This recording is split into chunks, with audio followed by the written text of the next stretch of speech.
जंतर मंतर पर आंदोलनकारी पहलवानों और दिल्ली पुलिस के बीच हाथापाई हो गई। पहलवानों की ओर से दावा किया गया कि पुलिस वालों ने मारपीट की शुरुआत की, पहलवानों के टेंट्स को हटाया और तोड़फोड़ की। न्यूज एजेंसी एएनआई के मुताबिक पहलवान बजरंग पूनिया ने कहा कि दिल्ली पुलिस हम पर बल प्रयोग कर रही है, महिलाओं को गालियां दे रही है, लेकिन ब्रजभूषण के खिलाफ कुछ नहीं कर रही। शुरुआती जानकारी के मुताबिक बहस तब शुरू हुई जब धरना स्थल पर बिस्तर ले जाने की कोशिश हो रही थी।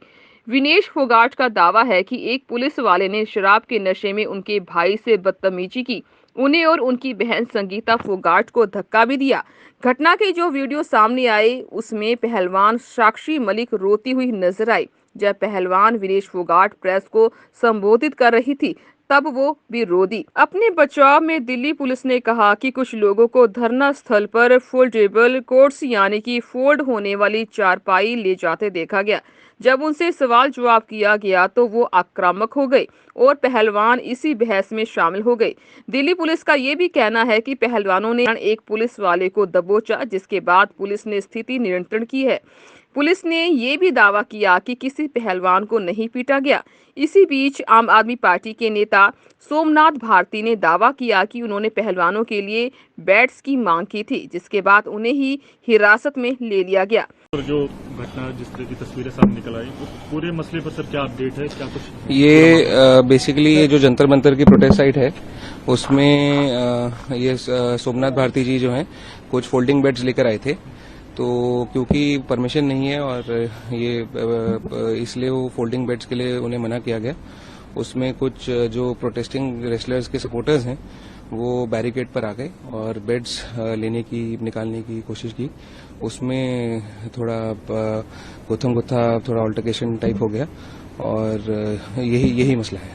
सर, लेकिन पहलवानों का आरोप है कि बैट्स पहले से हम लोगों ने मंगाए थे, इसमें सोमनाथ भारती का कोई रोल नहीं है। ये चीज तो इस बारे में हम कुछ कमेंट नहीं कर सकते। हमारा है उसमें हम कि जो बेड्स आए थे, क्योंकि ये परमिशन नहीं है इस चीज के लिए, तो उस संदर्भ में जो कार्रवाई है उस संदर्भ में उन्हें रोका गया था।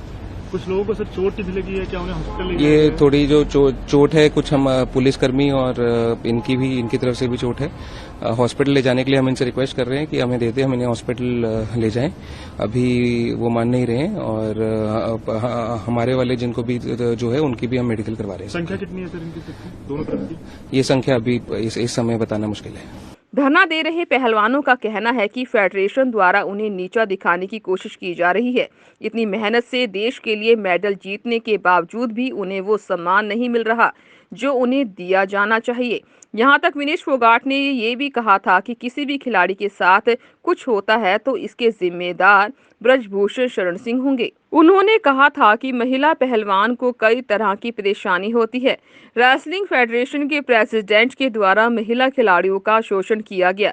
फेडरेशन खिलाड़ियों पर जबरदस्ती बैन लगाता है जिससे वो नहीं खेल सके। अगर किसी भी खिलाड़ी को कुछ होता है तो इसके जिम्मेदार रेसलिंग फेडरेशन के प्रेसिडेंट होंगे।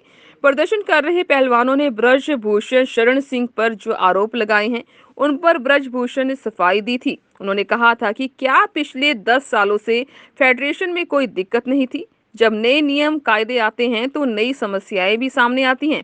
क्या कोई सामने आकर ये कह सकता है कि फेडरेशन ने किसी एथलीट को परेशान किया है?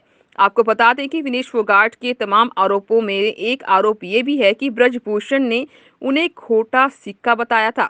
इस पर ब्रजभूषण ने कहा था कि उन्होंने विनेश को खोटा सिक्का नहीं कहा था। वो बोले कि उन्होंने विनेश के सिर पर स्पर्श किया और कहा था कि टोक्यो ओलंपिक में हार की चिंता मत करो। ऐसे ही देश और दुनिया भर की खबरें देखने के लिए देखते रहिए ओ अच्छा। शुक्रिया।